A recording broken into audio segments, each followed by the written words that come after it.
سلطان محمود غزنوی نے کہا کہ اے لوگوں، کیا تم میں کوئی ایسا ہے جو میری ملاقات خضر علیہ السلام سے کرا سکے؟ آپ کے سوال کو سن کر پورے دربار میں سناٹا چھا گیا۔ ایک غریب آدمی مجمع کو چیرتا ہوا آگے آتا ہے اور آ کر کہتا ہے کہ اے سلطان، اگر آپ چاہتے ہیں کہ آپ کی ملاقات خضر علیہ السلام سے کرائی جائے تو یہ کام میں آپ کی خاطر کر سکتا ہوں۔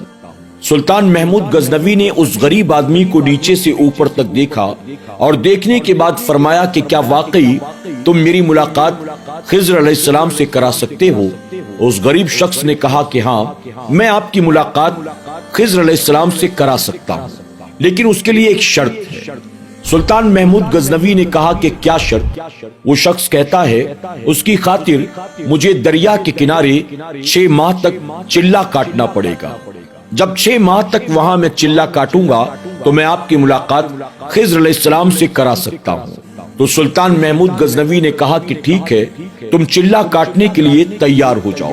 اس پر اس غریب آدمی نے کہا اس کے لیے ایک اور شرط ہے۔ محمود غزنوی نے کہا اب کون سی شرط؟ وہ غریب شخص کہنے لگا میں غریب آدمی ہوں، اگر 6 ماہ تک میں دریا کے کنارے چلہ کاٹوں گا تو میرے بیوی بچوں کا کیا ہوگا؟ اگر آپ چاہتے ہیں کہ میں 6 ماہ تک چلہ کاٹوں تو اس کی خاطر آپ کو 6 ماہ کی میرے گھر بار کی ذمہ داری لینی پڑے گی، میرے بیوی بچوں کے کھانے پینے کا انتظام کرنا پڑے گا۔ سلطان محمود غزنوی نے کہا آج سے تیرے گھر کی ساری ذمہ داری میں اپنے اوپر لیتا ہوں، تو جا 6 ماہ تک چلہ کاٹ تاکہ میں خضر علیہ السلام سے ملاقات کر سکوں۔ وہ غریب آدمی اجازت لے کر وہاں سے رخصت ہو گیا۔ وقت گزرتا چلا گیا۔ 6 ماہ کے بعد اس آدمی کو دربار میں لا کر پیش کیا گیا۔ سلطان محمود غزنوی نے کہا بتاؤ میری ملاقات خضر علیہ السلام سے کب کراؤ گے؟ اس پر اس غریب آدمی نے کہا کہ سلطان گستاخی معاف، دراصل میں نے ایک وظیفہ الٹا پڑھ لیا اور یہی وجہ ہے کہ میرا 6 ماہ کا چلہ ضائع ہو گیا۔ خضر علیہ السلام اب تک میرے پاس ملاقات کرنے کے لیے نہیں آئے، اگر وہ آتے تو میں آپ کے پاس انہیں ضرور لے کر آتا۔ اب مجھے اس کی خاطر پھر سے 6 ماہ کا چلہ کاٹنا ہوگا، پھر یقیناً میں آپ کی ملاقات خضر علیہ السلام سے کرا دوں گا۔ سلطان محمود غزنوی نے کہا کوئی بات نہیں، تم 6 ماہ کا چلہ پھر سے کاٹو، میں تمہارے گھر بار کی اور بیوی بچوں کے کھانے پینے کی ساری ذمہ داری اپنے اوپر لیتا ہوں۔ وہ غریب آدمی پھر سے دریا کے کنارے جا کر بیٹھ گیا اور چلہ کاٹنا شروع کر دیا۔ 6 ماہ کا عرصہ گزر گیا۔ اس غریب آدمی کو سپاہی دوبارہ لا کر سلطان محمود غزنوی کے سامنے پیش کرتے ہیں۔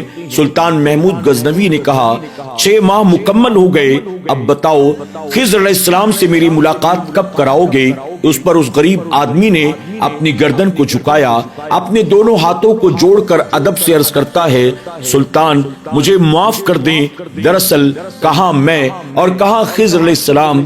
خضر علیہ السلام سے میں آپ کی ملاقات کرانے کی حیثیت نہیں رکھتا ہوں۔ دراصل بات یہ ہے میں غریب آدمی ہوں، میرے پاس کوئی کام کاج نہیں تھا، میرے پاس کوئی ذریعہ معاش نہیں تھا، اپنے بیوی بچوں کو پالنا کھلانا پلانا میرے لیے مشکل ہو گیا تھا اور یہی وجہ تھی کہ مجبوراً میں نے آپ سے جھوٹ بولا اور اس جھوٹ بولنے کی وجہ سے کم میرے بیوی بچوں کا اطمینان کے ساتھ گزارا تو ہو گیا۔ اللہ اکبر۔ جب سلطان محمود غزنوی نے یہ سنا کہ اس آدمی نے میرے ساتھ مذاق کیا ہے اور اپنے بیوی بچوں کے کھانے پینے کے لیے مجھ سے جھوٹ بولا ہے تو انہیں جلال آ گیا۔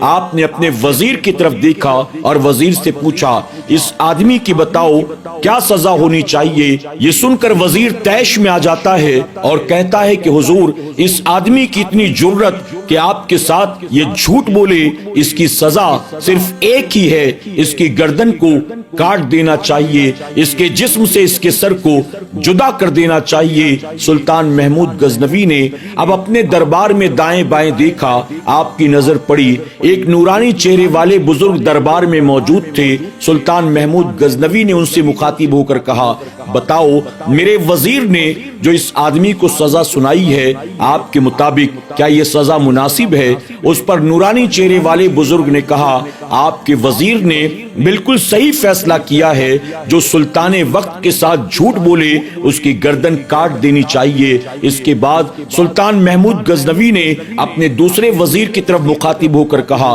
تم بتاؤ اس کی کیا سزا ہونی چاہیے؟ وزیر کھڑے ہو کر عرض کرتا ہے کہ حضور، اس آدمی کی سزا صرف اس کی گردن کو قلم نہیں کرنا چاہیے، بلکہ اسے اٹھا کر بھوکے کتوں کے سامنے ڈال دینا چاہیے۔ اگر ایک وار میں گردن کٹ گئی تو اسے موت کی اتنی تکلیف نہ ہوگی جتنی تکلیف اسے کتوں کے سامنے ڈالنے پر ہوگی۔ اسے کتوں کے سامنے ڈال دینا چاہیے تاکہ کتے اس کے جسم کو نوچیں، اس کی بوٹیوں کو نوچیں اور یہ تکلیف برداشت کر کر کے موت سے دوچار ہو جائے۔ اللہ اکبر۔ سلطان محمود غزنوی نے پھر دربار میں موجود نورانی چہرے والے بزرگ کی طرف دیکھا اور دیکھ کر ادب سے عرض کیا، آپ اس کے بارے میں کیا فرماتے ہیں؟ نورانی چہرے والے بزرگ نے کہا، آپ کے وزیر نے بالکل صحیح سزا سنائی ہے۔ اس کے جسم سے سر کو جدا کرنے سے بہتر ہے اسے کتوں کے سامنے ڈال دینا چاہیے تاکہ کتے اس کو نوچیں اور اسے برابر کی سزا مل سکے۔ اب اس کے بعد سلطان محمود غزنوی نے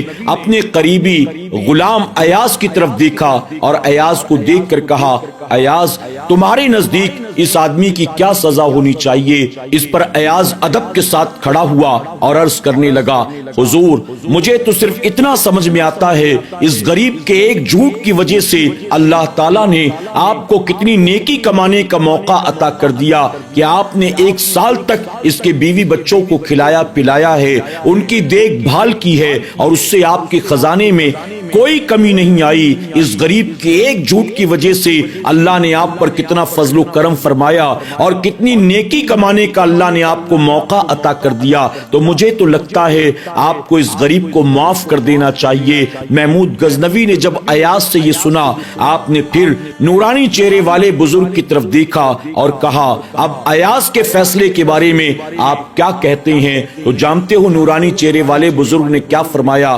آپ نے فرمایا، ایاز نے بالکل صحیح فیصلہ کیا ہے، مجھے بھی یہ لگتا ہے آپ کو اس غریب کو معاف کر دینا چاہیے۔ اس پر محمود غزنوی نے حیرت کے ساتھ کہا، آپ کیا کہنا چاہتے ہیں؟ آپ نے پہلے وزیر کے فیصلے کو بھی کہا بالکل صحیح ہے، آپ نے دوسرے وزیر کے فیصلے کو کہا یہ بالکل اچھا ہے، پھر آپ ایاز کے فیصلے کو بھی کہتے ہیں کہ یہ سب سے زیادہ اچھا ہے۔ آخر آپ کسی ایک بات پر قائم کیوں نہیں رہتے؟ آپ تینوں کے فیصلوں کو صحیح کیسے کہہ سکتے ہیں؟ اس پر نورانی چہرے والے بزرگ نے کہا، سلطان، دراصل بات یہ ہے، آپ کا جو پہلا وزیر ہے وہ ذات کا کسائی ہے، یعنی اس کے باپ دادا پردادا سارے کے سارے قصاب ہوا کرتے تھے، وہ جانور ذبح کرتے تھے، وہ جانوروں کے جسم سے ان کے سروں کو جدا کیا کرتے تھے، اور یہی وجہ ہے اپنے خاندانی کاروبار کی وجہ سے آپ کے پہلے وزیر نے یہ فیصلہ سنایا کہ اس آدمی کی گردن کو جسم سے جدا کر دینا چاہیے، اور آپ کا جو دوسرا وزیر ہے دراصل اس کے باپ دادا پردادا بادشاہوں کے محل میں کتے سنبھالنے کا کام کیا کرتے تھے، وہ کتوں کو نہلاتے تھے، وہ کتوں کو کھلاتے تھے، وہ کتوں کو شکاری بننے کی ٹریننگ دیا کرتے تھے، تو چونکہ وہ کتوں کے ساتھ رہتے تھے آپ نے ان کے بیٹے کو وزیر بنا دیا، اس لیے اس نے سزا یہ دی کہ اس آدمی کو کتوں کے سامنے ڈال دینا چاہیے۔ اور ایاز نے جو فیصلہ کیا ہے دراصل اس کی وجہ یہ ہے، ایاز سید زادہ ہے، اور جو سید ہوتے ہیں وہ عفو درگزر کی بات کرتے ہیں، وہ صلہ رحمی کی بات کرتے ہیں، وہ معافی کی بات کرتے ہیں۔ ان کے آباء و اجداد کے ساتھ میدان کربلا میں کیا کچھ ہوا، لیکن اس کے باوجود انہوں نے معافی کی بات کی، صلہ رحمی کی بات کی۔ اللہ اکبر۔ اسی لیے میں نے کہا ایاز کا فیصلہ بھی بالکل درست ہے۔ محمود غزنوی نے جب یہ سنا حیرت کے ساتھ کہتے ہیں، مجھے پہلے معلوم نہیں تھا ایاز سید زادہ ہے۔ اس پر ایاز کی آنکھیں بھر آتی ہیں اور ایاز نے کہا، سلطان، جب آپ کو یہ پتہ چل ہی گیا کہ میں سید ہوں، میرے راز سے پردہ اٹھ گیا، تو میں ایک اور راز سے پردہ اٹھائے دیتا ہوں۔ محمود غزنوی نے کہا، وہ کون سا راز ہے؟ اس پر ایاز نے کہا، آپ جس نورانی چہرے والے بزرگ کو اتنی دیر سے اپنے دربار میں دیکھ رہے ہیں یہ کوئی اور نہیں، یہی تو خضر علیہ السلام ہے۔ آپ کی تمنا تھی آپ خضر خضر علیہ السلام سے ملاقات کرتے، اللہ تعالیٰ نے آپ کے دربار میں آپ سے ملاقات کے لیے خضر علیہ السلام کو بھیج دیا ہے۔ اللہ اکبر۔ جب محمود غزنوی نے یہ سنا ان کی آنکھیں پھٹی رہ جاتی ہیں۔ اللہ اکبر۔ ناظرین اکرام، آج کی اس کہانی سے ہمیں اور آپ کو یہ سبق ملتا ہے کہ ایک انسان، اس کا فیملی بیک گراؤنڈ جیسا ہو، اس کا قبیلہ جیسا ہو، اس کا حسب نسب جیسا ہو، اس کی سوچ اور فکر ویسی ہوتی ہے۔ وہ انسان اگرچہ کتنے اعلیٰ عہدے پر کیوں نہ پہنچ جائے لیکن اس کی سوچ گھٹیا ہی ہوا کرتی ہے۔ آپ موجودہ دور میں آنکھ اٹھا کر دیکھ سکتے ہیں، ایسے بہت سے لوگ آپ کو مل جائیں گے اپنی سوسائٹی میں جو علم کی وجہ سے، ایجوکیشن کی وجہ سے، مال و دولت کی وجہ سے، تجربے کی وجہ سے، سفارش کی وجہ سے اونچے مقامات پر تو پہنچ چکے ہیں لیکن ان کی سوچیں چھوٹی ہوتی ہیں، اور یہی وجہ ہے وہ ہر کسی کو ایک ترازو میں تولتے ہیں۔ انہیں نہ بات کرنے کی تمیز ہوتی ہے، نہ چار لوگوں میں اٹھنے بیٹھنے کا سلیقہ ہوتا ہے۔ اپنے عہدوں کی وجہ سے وہ اگرچہ اکڑتے نظر آتے ہیں لیکن ان کی سوچ اور فکر گھٹیا کی گھٹیا ہی رہتی ہے۔ اللہ ہمیں اور آپ کو ایسے واقعات سے سبق حاصل کرنے اور اپنے آپ کو سدھارنے سنوارنے کی توفیق عطا فرمائے، آمین یا رب العالمین۔